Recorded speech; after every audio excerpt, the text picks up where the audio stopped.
आगाज में आज सबसे पहले ताजियत और दिली हमदर्दी पड़ोसी मुल्क भारत से और बेहिस जंगली पार्टी के प्रधानमंत्री नरेंद्र मोदी से।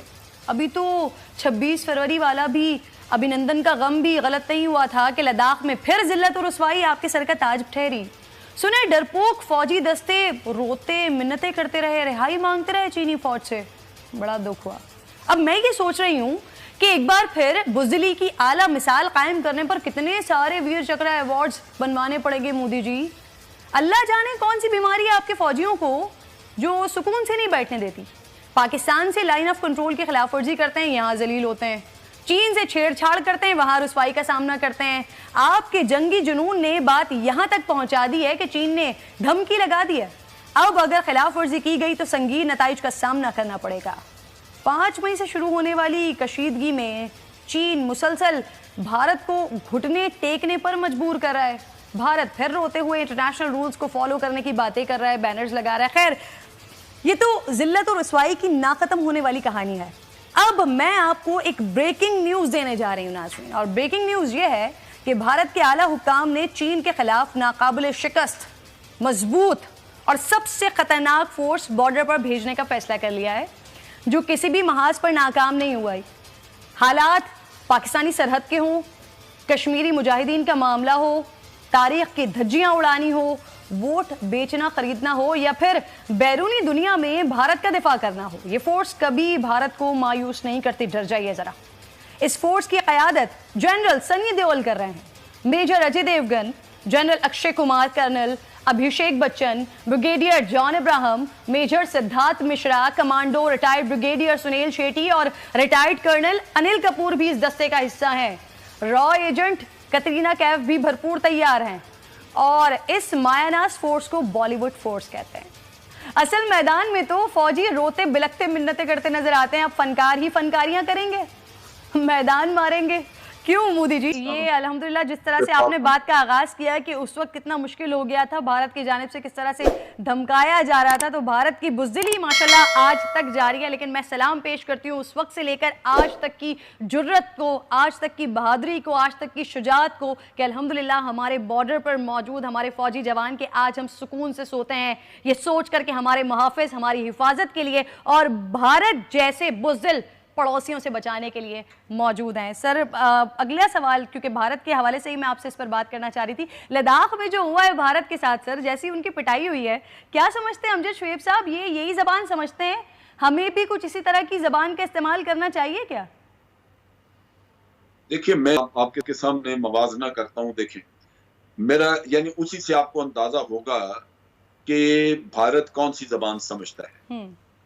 पाकिस्तान का जब भी जिक्र आता रहा, आप देखिए वहां पे वो जीडी बख्शी साहब, एक बड़ी बड़ी मूछों वाले उनके रिटायर्ड जनरल, उनको हिस्टीरिया हो जाता है। पाकिस्तान का नाम लेते ही लगता है कि उनको भिड़ काट गई है। लेकिन इतने दिनों में जो उन्होंने चाइना का हुआ तो उनको सांप सूंघा हुआ है, यानी आवाज ही नहीं निकलती इन लोगों। उनके चीफ ऑफ आर्मी स्टाफ ले लें, chief of air staff, naval staff, Pakistan के लिए वो हर वक्त ये कहते रहे, क्योंकि पाकिस्तान ने जबान में उनको समझाया नहीं, चाइना ने जमीन पे कर दिया और ये अब मुंह देख रहे हैं।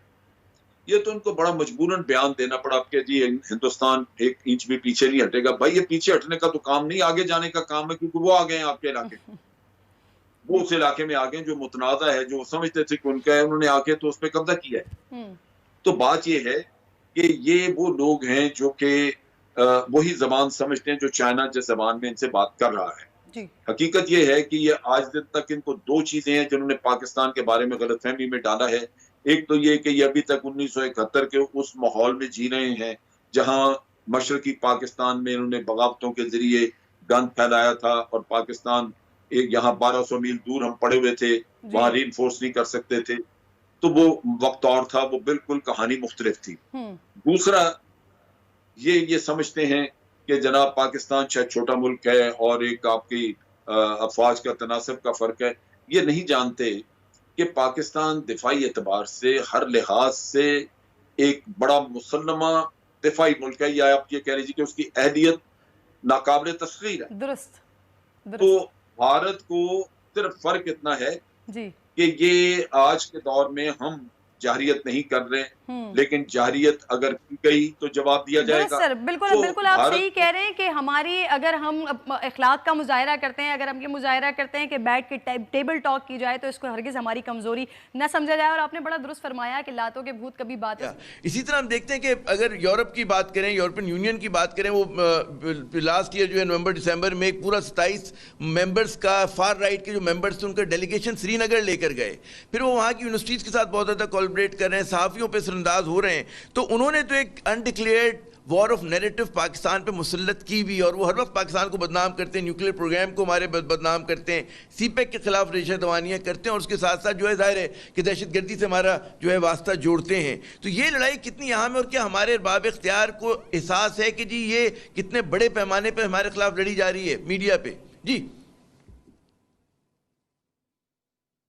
अमृता, देखिए बात सुने, ये जो जंग है ये लड़ी जा रही है और लड़ी जाती रहेगी, क्योंकि जो नैरेटिव इंडिया बना रहा है वो स्ट्रेटजिक इंटरेस्ट जो वेस्ट के हैं और जो अमेरिका के हैं इस रीजन में, उनके साथ वो सिंक करते हैं। लिहाजा अगर हम ये कहें कि हम इस नैरेटिव को सिरे से अपरूट कर देंगे और पूरा यूरोप हमारी बात सुननी शुरू कर देगा, तो ऐसा कभी भी नहीं होगा। आपने देखना यह है कि आपने अपनी सेंसिटिविटीज को कैसे सेफ गार्ड करना है। ये जो दहशतगर्द तंजीमें सो कॉल्ड थी, या जैश मोहम्मद थी या दूसरी जो तंजीमें थी, इनकी लीडरशिप को हम जेल कर चुके हैं, नज़रबंद कर चुके हैं, तंजीमें इनकी प्रोस्क्राइब हो चुकी हैं, इनके एसेट्स और अकाउंट फ्रीज हो चुके हैं, और इनके खिलाफ पूरे तौर पे मुकम्मल तौर पे कानूनी कार्रवाई पाकिस्तान में अमल में लाई जा रही है। इससे बियॉन्ड ना हम कुछ कर सकते हैं, ना कुछ करने की जरूरत है। एक सवाल का जवाब, जब आपने लीडरशिप को सजा दे दी और जेल कर दिया। एक मेरा ज़िमनी सवाल, बहुत सारे लोग पाकिस्तान में शाकी हैं इस पॉलिसी के ऊपर। वो कहते हैं कि जी इन लोगों ने अगर पाकिस्तान में कोई किसी किस्म की तशद्दुद में इन्वॉल्व नहीं है, दहशतगर्दी नहीं की, तो क्यों जो है भारत के दबाव में आकर आप जो है लश्कर तैयबा या जमात उद दावा की क़यादत के खिलाफ कार्रवाई करते हैं? क्या वजह है ये? जो आप जब हम खुद कार्रवाई करते हैं तो आप जो मुसल्लह मुज़ाहमत का बयानिया है, जिहाद कश्मीर का बयानिया है, हम लोग खुद कमजोर कर देते हैं। इजाज़ अमान साहब जी। बिल्कुल ठीक है, मैं उसी की तरफ आ रहा हूं कि अगर आप ये नैरेटिव सुन के अपनी पॉलिसीज बनाएंगे, अगर आप जो दुश्मन चाहता है आप वो कुछ करना शुरू कर देंगे, तो आप अपने नेशनल जो इंटरेस्ट है उसको कैसे सेफ गार्ड करेंगे? आज जिस अपॉर्चुनिटी को इकराम सहगल साहब बात कर रहे हैं, एक अपॉर्चुनिटी आज आपको कश्मीर में मिली है जो 70 बरस में नहीं मिली थी। वो ये थी कि आज तक हिंदुस्तान ने इंडियन ऑक्यूपाइड कश्मीर की लीडरशिप को तकसीम रखा, और उनमें एक जो लीडरशिप थी जो Abdullah family and Mufti family थी, ये हमेशा सपोर्ट करते रहे यूनियन विद इंडिया के साथ जी, और उसमें ऑटोनॉमी मांगते रहे। हुर्रियत वाले हमेशा आज़ादी के तलबगार रहे, वो इंतखाबात और प्लेबिसिट की बात करते थे, और एक और ग्रुप था जो इंडिपेंडेंट कश्मीर की बात करता था। तो इस डिवीजन की वजह से हिंदुस्तान फ़ायदा उठाता रहा। लेकिन आज 370 एंड 35A के रिवोक होने के बाद तमाम तर कश्मीरीज एक तरफ खड़े हैं, उनकी शनाख्त उनसे छीन ली गई है। अब उनमें से कोई भी लीडर हिंदुस्तान के साथ खड़ा नहीं हो सकता। पूरी अपनी शनाख्त खोने के बाद और पूरी जो कश्मीरी अवाम है उसको इग्नोर करके उनके मफादात के खिलाफ हिंदुस्तान के खिलाफ खड़ा नहीं हो सकता। फिर वो 80,000 लाशें उठा चुके हैं, इसमत दरी हो रही है, पैलेट गन्स यूज हो रही हैं, और आज 9 माह से वो एक ओपन एयर जेल में कन्वर्ट हो गया कश्मीर। तो इन हालात में जो मैंने पहले बात की थी कि एक अपॉर्चुनिटी है कि इस वक्त ये इसको कैश करें और उम्मीद दिलवाएं उनको, क्योंकि हम स्टेक होल्डर्स हैं।